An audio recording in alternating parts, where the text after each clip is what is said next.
Welcome back to my YouTube channel. आज की video में हम डिस्कस करेंगे कि जब हमने एचएससी मैनेजमेंट सिस्टम का रिव्यू करना है तो उसके अंदर क्या क्या इशू या टॉपिक्स जो हैं उनको कंसिडर या डिस्कस किया जाएगा। तो हमारे पास जो भी रिव्यू होता है वो एरिया फॉर इम्प्रूवमेंट या कंप्लाइंस को इंश्योर करने के लिए किया जाता है। मोस्ट इम्पोर्टेंट टॉपिक में सबसे पहले लीगल कंप्लाइंस। कोई भी कंपनी किसी कंट्री में काम कर रही है तो वहाँ के लोकल या international as per industry rule and regulation को फॉलो करना होगा।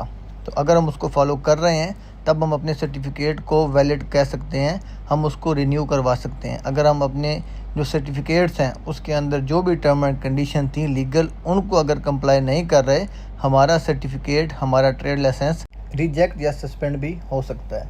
Next important topic accident incident data. हमारे पास जो पास्ट में एक्सीडेंट या इंसिडेंट हुए थे उनके अंदर जो इंसिडेंट की इन्वेस्टिगेशन हमने की थी, इन्वेस्टिगेशन करने के बाद हमारे पास रूट कॉज, अंडरलाइन कॉज या हमारे पास इमीडिएट कॉज क्या थी, वो आइडेंटिफाई होने के बाद रिकमेंडेशन एक्शन क्या थे, जो हमारे पास रिकमेंडेशन थी उनको हमने कितना फ़ॉलो किया, फॉलो करने के बाद उसका फीडबैक क्या है, हमारे पास जो कॉजेज़ थी वो एलिमिनेट हुई या अलार्म लेवल तक रिड्यूस हो गई हैं या नहीं हुई।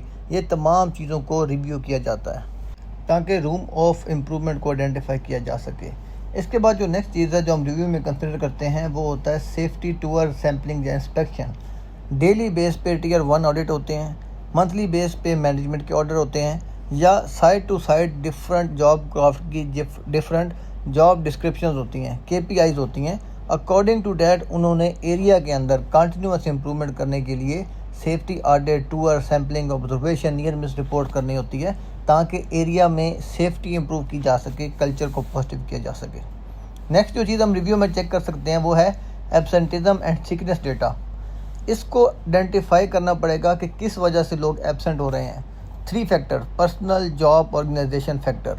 हमारे पास फटीग मैनेजमेंट प्रॉपर नहीं हो रही, लोग ज़्यादा टायर्ड हो रहे हैं, वर्किंग आवर्स ज़्यादा लंबे हैं, वर्कलोड ज़्यादा है, या हमारे पास हज़ार्डियस एटमॉस्फेयर है जिससे लोग बीमार हो रहे हैं। तो ये तमाम चीज़ें रिव्यू करनी होती हैं ताकि हम इसके जो नेगेटिव इम्पैक्ट है उसको एलिमिनेट कर सकें, इन तमाम चीज़ों को इम्प्रूव कर सकें।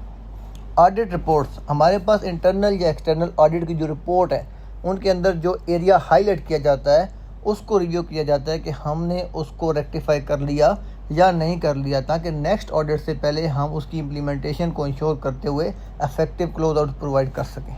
रिव्यू के अंदर जो नेक्स्ट इंपॉर्टेंट चीज़ है हमारे टारगेट्स या ऑब्जेक्टिव, हम उनको अचीव कर पाएंगे कि नहीं कर पाएंगे, अपना एक्चुअल ट्रेंड एनालिसिस किया जाता है।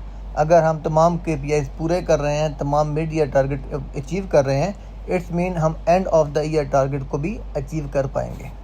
इन्फोर्समेंट एक्शंस, अगर हमारे पास जो भी लोकल या इंटरनेशनल इन्फोर्समेंट बॉडीज़ हैं उनकी तरफ से कुछ रिक्वायरमेंट थी उसको हमने लास्ट फुलफ़िल करना है। रिव्यू करने का पर्पज़ होगा कि हमारी compliance as response to that requirement कितनी हो चुकी है। लेट्स सपोज अगर था कि हमारी 100% मैन पावर की हेल्थ इंश्योरेंस होनी चाहिए, तो इसको रेगुलर रिव्यू करके हम लोग इंश्योर करेंगे कि कितने % मैन पावर की हो चुकी है, कितने % मैन पावर की पेंडिंग है, कितने % मैन पावर की रिन्यू करवानी है। तो इसलिए कंटिन्यू बेस पे इसको भी रिव्यू करना होगा। प्रीवियस मैनेजमेंट रिव्यूज़, हमारे पास लास्ट मैनेजमेंट रिव्यू के अंदर क्या ऑब्जर्वेशन थी उसको भी एज आ रेफरेंस डॉक्यूमेंट लिया जाएगा कि लास्ट टाइम जब हमारी मैनेजमेंट ने ऑडिट किया था तो उन्होंने किस किस जगह पे जाकर कंसर्न रेज किया था, क्या क्या चीज़ चेक की थी। अभी उसके रेलिवेंट हमारे पास फीडबैक फॉर्म या फीडबैक एविडेंस होने चाहिए। नेक्स्ट इंपॉर्टेंट चीज़ जो हम रिव्यू के अंदर डिस्कस या वेरीफाई कर सकते हैं, legal and the best practice development. अगर हमारे पास बेंच मार्किंग में, इंडस्ट्री में कुछ इम्प्रूवमेंट्स होती है तो हम अगर वो इम्प्रूवमेंट अपनी इंडस्ट्री में, अपनी साइट पे, कंपनी में इम्प्लीमेंट करेंगे तो हमें उसका क्या फीडबैक मिलेगा, हमारे बिजनेस डेवलपमेंट कितनी होगी, हमारे लोगों की वेलबींग कितनी इंप्रूव होगी। तो ये फैक्टर भी हमारे रिव्यू में कंसिडर किया जाता है। नेक्स्ट आएगा अदर सोर्सेज, तो क्वालिटी एश्योरेंस रिपोर्ट्स को रिव्यू किया जाएगा। Result for participation and consultation in different seminars को उसको रिव्यू किया जाएगा। Communication complaint from other resources, हमारे कॉन्ट्रैक्टर, सब कॉन्ट्रैक्टर, क्लाइंट की तरफ से जो भी फीडबैक फॉर्म या फीडबैक्स आएंगी उनको भी रिव्यू किया जाएगा कि कैसे इनको ओवरकम किया जा सकता है। मॉनिटरिंग डेटा, रिकॉर्ड, रिपोर्ट, तमाम चीज़ों को रिव्यू करने का एट द एंड पर्पज़ क्या होगा कि हम अपनी नॉन कंप्लाइंस आइडेंटिफाई कर सकें, एरिया फॉर इम्प्रूवमेंट को आइडेंटिफाई कर सकें, ताकि as per industry best practice और इंटरनेशनल और लोकल रूल रेगुलेशन को फॉलो करते हुए अपने बिजनेस को कंटिन्यू ग्रोथ की तरफ लेके जा सकें। उम्मीद करता हूँ यह टॉपिक आपका क्लियर हो चुका होगा। नेक्स्ट टॉपिक के लिए चैनल को सब्सक्राइब करना और बेल आइकन दबाना ना भूलिएगा। इस वीडियो को लिंक अपने उन तमाम दोस्तों के साथ शेयर करिएगा जो निबोश IGC को हिंदी या उर्दू ज़बान में समझना चाह रहे हैं। आपके वक्त देने का बहुत शुक्रिया।